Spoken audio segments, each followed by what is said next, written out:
guys, welcome to my channel. Today's video reviewing the new Tiguan R. This is the top of the range model for the Tiguan. So the base model is 1.4 liter S and SE, and then of course it's just TSI. We don't have TDI here in UAE. I believe there is a TDI model 2 liter as well, and it's pretty powerful. The model we're driving today is the TSI 2.0 Sport. Volkswagen are doing tremendous job with the Tiguan. Actually, it's leading the SUV sports crossover compact SUV. There's a lot of competition in the market for this particular car. This car is sharing almost the same engine as the GTI, which is producing around 220 horsepower and 350 Newton meters. So lots of performance for this small and very reasonable price car. The gearbox is dual clutch gearbox DSG, very famous 7-speed. VW had this actual dual clutch since a very long time, and it's pretty smooth and, you know, very comfortable. It had some issues before with the jerking, you know, on low speed or during the city, but now it doesn't do that at all. This car is doing 0 to 100 in 6.5 seconds. That's very good number actually. Top speed 220 kilometers limited. I believe it can go a little bit higher, but 220 it's pretty reasonable. So this car is not meant to be the fastest car. So let's talk about the engine. VW has been doing this 4-cylinder 2.0 production in different lines, and they gave it to different cars, you know that they share the same platform as Audi, as you know that, and Seat. It's very nice engine, and I like it a lot, and the performance is there. I mean, TSI is actually a turbocharged engine. It does have a little bit of lag, especially at this low RPMs and the first couple of gears, but once it spools up more than 2,500, 3,000, it's actually pretty nice, and you know, the gears shifts and the engine goes.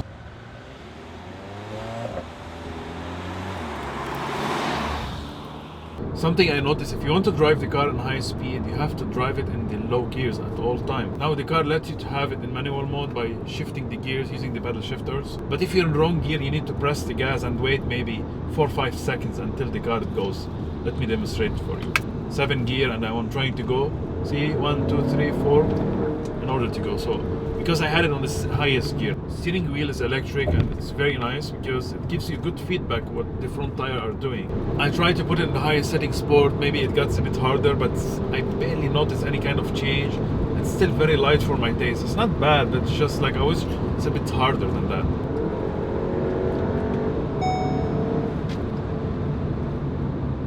Suspension is very good. I love it. The car absorbs the bumps absolutely great. In sports setting, it's gonna be a bit harsher ride, but it's not uncomfortable by any means. You know, you'll get more feedback and less body roll with the sport setting. You can drive it in normal mode and you'll be absolutely feeling no bumps at all. So ride quality is great for this kind of car, and it's very well isolated from the outside. You don't hear much anything actually. Tire noise, even 20 inches wheels, this is the highest option, you know, you'll get, but you don't get any kind of noise or from the outside, not even wind noise. So build quality is absolutely great. Sitting position is good, but you tend to sit so high, you can't even lower it more than that. I tried, that's the lowest I can get. So by that means it makes you feel that you're sitting in a much higher car than it is because of that function.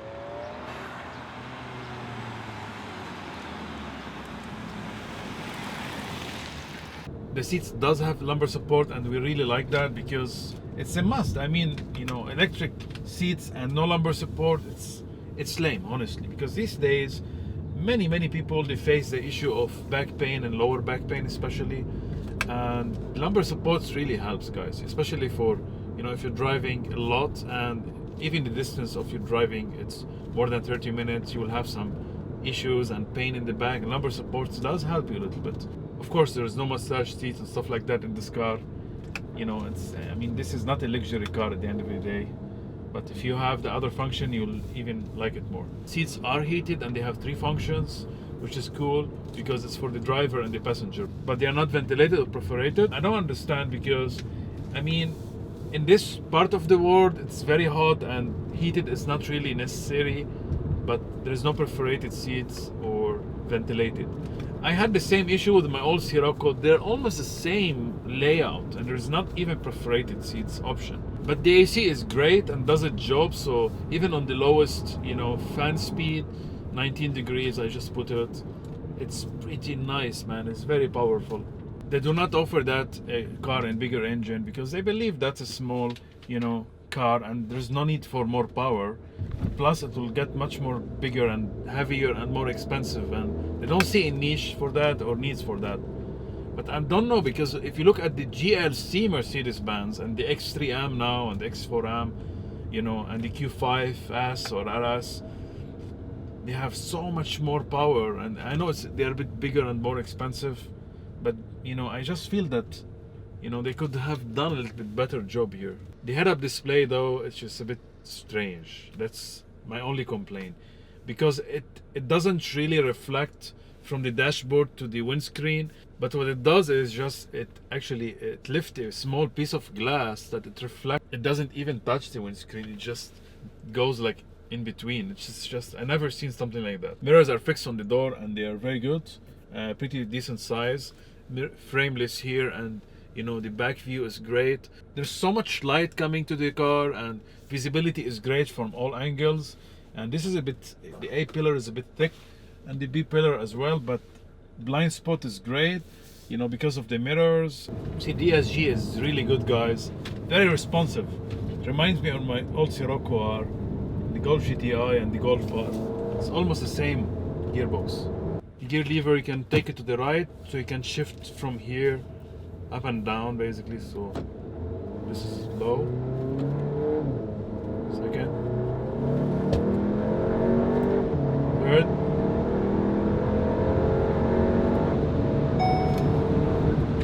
130 kilometers in that run. It's not bad at all. Downshift are good. So you can really enjoy that car if you push it. But you must really understand the gears, because the gear shift, as I said, have to be really on the low ones. I really like this car a lot. It's very easy to drive and pretty fast, and it's very comfortable, and you can make it sporty, and it's kind of engaging. It's very clear why this car was doing very good before, and now with this new model the car is better than ever.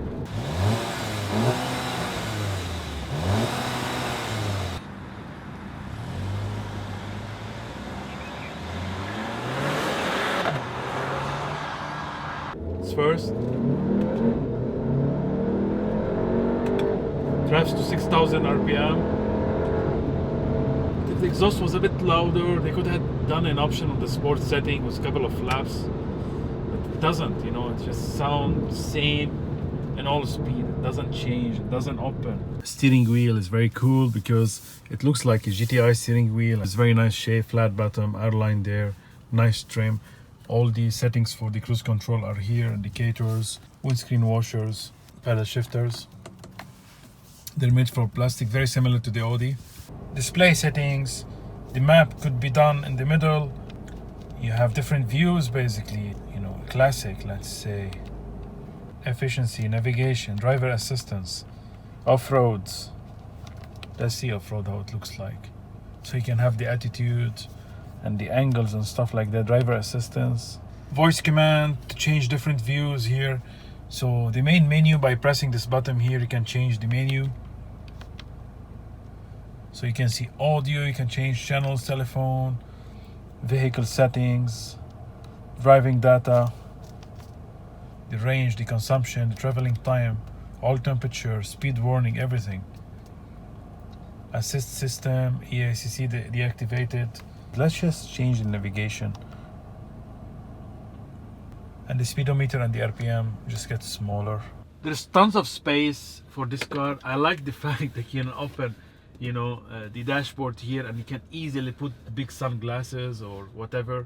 The screen is very responsive and bright. I put the highest brightness, basically. Home screen, you have the navigation and different multi-functions like in media, telephone. You can go through all that details separately. On top, it show you which mode that you're driving, individual. You have the clock muted, your phone connection, Bluetooth, the battery of your phone, the temperature outside. Okay, let's go through the interior a little bit. As soon as I put my hand, everything pops up, which is very nice. you'll see all different functions here. So new destination, let's say, you can write it down the way that you like it. To go back, you have to press here. Let's see the POIs, what they have. Restaurant, car parks. That's only 3 options. My destinations, less destinations. Let's see. Expo, Enoch, Al Jaddaf. You know, very cool stuff, man. You can see the list goes on forever. I'm not sure how much it saves, but there's tons of features, I believe. You can have it in 2D if you want. Of course, 3D is much cooler. And you have it auto or day and night. Let's see night. Even the screen on the display cluster, it will change at night if you do that. Options from here, keep it auto. Split screen, let's see. Teaching system, your most frequent options. That's very cool. Superb function, because you don't have to go to menu and then go to media, because while you are on navigation, you can change the different songs and see, you know, the songs and even the album art, and just pressing left and right basically, which is very cool. Alright, you can have an announcement on and off, and you can change the volume base whenever that you like it. Settings, and you can choose how the different suggested routes have to be done, economical or the fastest. I would say fast, not short. Most frequent routes, dynamic routes, even if you want to avoid tunnels, and I don't know why we want to choose that in Dubai. It doesn't really work, I believe, because most of our roads are motorways and you know, toll roads and stuff like that. So tons of very nice features here. We're not gonna go through every single one. Let's go back to menu and see the traffic. There is no traffic messages. In case of that, they will definitely send it to you in case of an accident or change in routes. Telephone, my phone is already connected, so you can see my carrier, Tisalat. You can even have 5 favorites set, you know, contacts here. You can make calls, you can reach your contacts by pressing this button. You just have to re-import it. Vehicle, this is one of the coolest functions, because if you press on setting here, you can check the tires, you can set the speed warning, you know, on 120 or disable it. Personalization, you can have 3 different drivers accounts, so you can save all your favorite functions here, or you can have a guest. Light, let's see the light. Dynamic cornering light, so when you just, you know, move left and right on the curb or something, you will definitely see an angle, which is very cool. Switch on time, I would say medium. Automatic headlight rain, all this stuff, you can put it on and off. You know, you can disable any function that you don't want to see on the instrument cluster of the car by deselecting, you know, these functions here. Here we go back to that screen because I really like it, because here you can have the performance monitor, the bar, the G, the kilowatts. Let's see if we use it in normal mode and then cancel it. You'll still have the same screen basically from here, but the normal mode appears on top. You can press here and then you have the different selections the way that you like it. Just keep it on sport for now. Off-road, and you can see the different you know, graphics change based on the you know, the driving habits that you do, which is very cool. I'll show you the interior from the back a little bit briefly. First thing that you notice, you know, because of the, you know, the panoramic roof, lots of light coming here. It's very bright and it looks spacey and big and wide. Seats, shape wise, they're good. The person who sit in the middle will suffer a little bit. I believe headspace is good. You can have lights here. There is a hook for close, handler. Doors are really good mechanism. That's probably the coolest function. You can't put really much heavy stuff on it. It will break. It feels like it's gonna break. You can adjust the height of it. You can have even a very small cup holder there, but it's just a cool function for such a small compact car. You can store magazines, papers. There's 2 AC vents, and you can control the temperature by pressing a knob here. One USB. Super cool, because I did not even see it on the Q8. There's a USB here to charge your phone, fast charging, and 12-volt socket. Let's just open the handrest and see. Well, there's not much here. You just rest your arms, and I believe there is 2 cup holders, a really small one.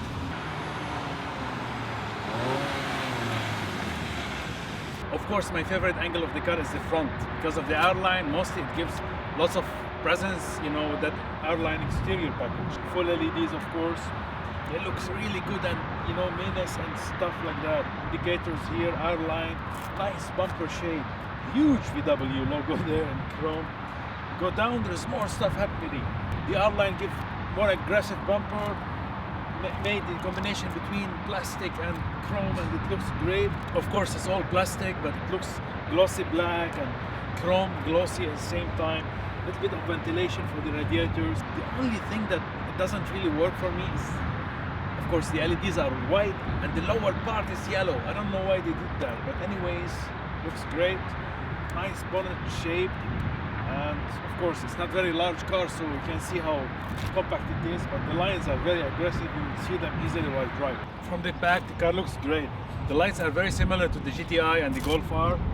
They're illuminated LEDs and it looks great. Indicators are very small bar here. I wish it was like here or something. Small wing, and makes it look more sporty. The brakes are here. You can open the trunk by pressing the button. Very good size, guys. Very simple design. Diffuser is made from plastic, glossy, but it's great. I think the back looks very good. To wrap this video out, let's just speak about the prices of the car, you know, that we have mentioned earlier. I mean, this car was a top range, you know, 2.0 Sport with the R-Line and every single package from the exterior and the interior. It costs around 143,000 dirhams. It's just around $40,000. That's it. I mean, if it's even cheaper than the GTR here and much cheaper than the Golf R. You know, I'm just telling you from price comparison, of course. Now, as we know, there's so much competition in that segment. Really, lots of cars for the crossover, sport SUV, compact SUV, whatever you want to call it. The most obvious and the strongest competition is the Honda CR-V. Starts was a bit lower than that, almost the same price though. You know, I mean, the base price, as we mentioned, you know, the highest price is 40,000. The base price around 24,000. You know, they all have the similar, you know, prices, I believe. CR-V is pretty well car as well. I think this one is better. You have the CX-5, the Mazda. You have the Toyota RAV4. You have the Hyundai Santa. You have the Jeep Compass. It's so well built from the inside. You know, the materials are very good. There is some plastic here and hard rubber, but you know, the leather is good. You know, there's not much really to complain about. I believe it just, you know, if you're expecting to be super sporty or super luxury, it's not gonna be like that. But at the same time, you know, there's so many things that you should admire and appreciate in this car. So if you like this video, guys, please don't forget to like, subscribe, share. You know, I'm gonna have more reasonable price car because tons of people are asking me for two things right now. First is to review very, you know, expensive supercars, sports cars, you know, from different brands. And second is to review very reasonable, you know, cars, you know, in the market, like this one or the Mustang or whatever. So I'm gonna try my best to do that. My next video is gonna be the Volkswagen Touareg, and hopefully I will get the V6, the highest spec.